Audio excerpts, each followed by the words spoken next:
Swastiastu.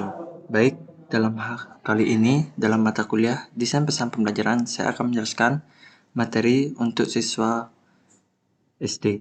Sebelumnya, perkenalkan, nama saya Igede Putra Dharma Saputra dengan NIM 2011021014 semester 3 dari program studi Teknologi Pendidikan.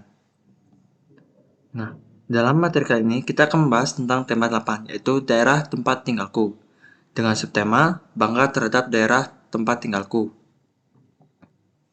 Pembelajaran pertama, menjelaskan perbedaan gaya dan gerak. Uji pemahaman, lihatlah gambar di bawah ini. Menurutmu, jenis gaya apa yang digunakan untuk menggerakkan gerobak yang ditumpangi pemain karapan sapi? Apakah pengaruh gaya terhadap gerobak tersebut? Ayo, kita diskusikan. Nah, dari gambar tersebut bisa dipahami bahwa benda, yaitu gerobak, dapat bergerak dikarenakan adanya gaya yang bekerja pada gerobak tersebut, dan di mana gerobak tersebut ditarik oleh sapi yang ada di depannya. Maka dari itu, sapi yang dikendalikan oleh pemain kerapan tersebut menarik gerobak dan memberikan gaya sehingga laju gerobak tersebut semakin kencang, sehingga ini termasuk dalam gaya tarik. Perhatikan gaya dan gerak. Gaya adalah tarikan atau dorongan yang menyebabkan suatu benda bergerak.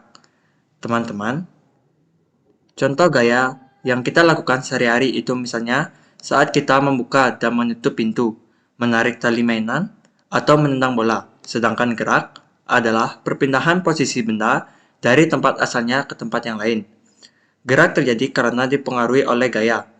Nah, selain mempengaruhi gerak benda, gaya juga bisa mempengaruhi bentuk benda. Misalnya, saat pengrajin membentuk tanah liat menjadi vas, mobil yang bertabrakan bisa penyok, atau batu yang dipalu akan terbelah. Adapun sifat-sifat dari gaya beserta contohnya. Gaya bisa membuat benda diam, jadi bergerak atau berubah posisi.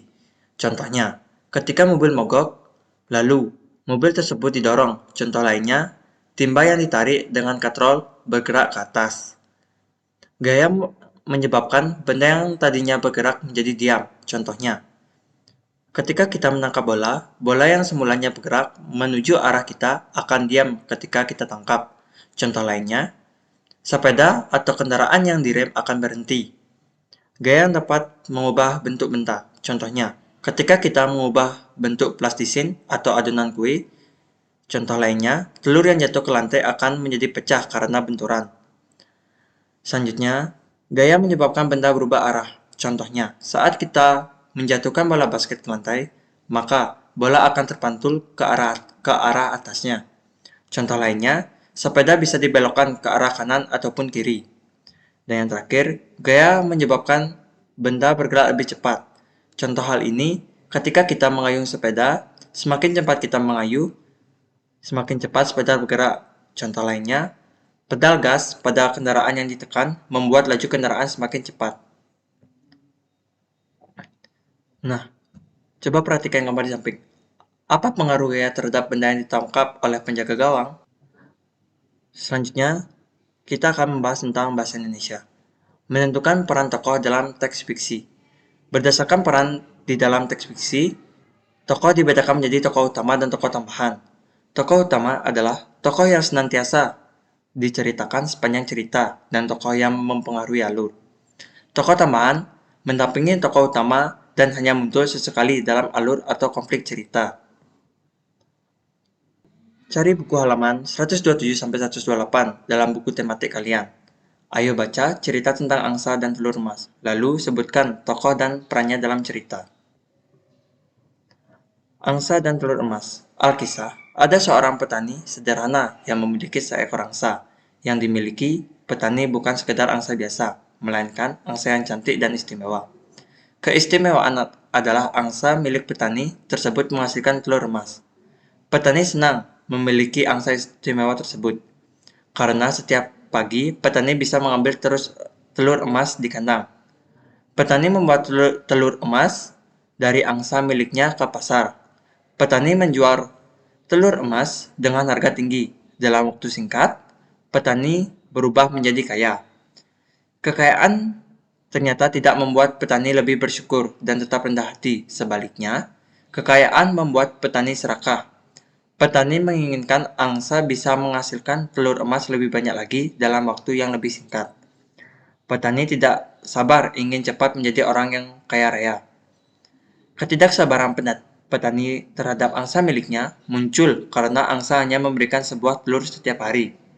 Petani merasa tidak akan cepat menjadi orang kaya dengan cara hal seperti itu. Setiap hari, sepulang dari pasar, petani menghitung uangnya. Suatu hari, setelah menghitung uangnya, sebuah gagasan muncul dari kepala petani. Petani berpikir bahwa ia akan mendapatkan sebuah telur emas dari angsa sekaligus dengan cara memotongnya. Gagasan petani pun dilaksanakan.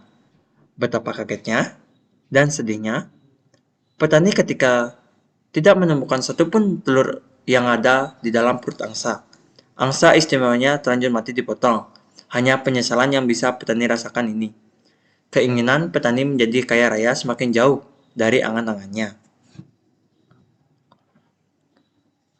Apa pesan moral yang bisa didapatkan dari cerita tersebut? Sekian dan terima kasih. Om Santi Santi Santi Om.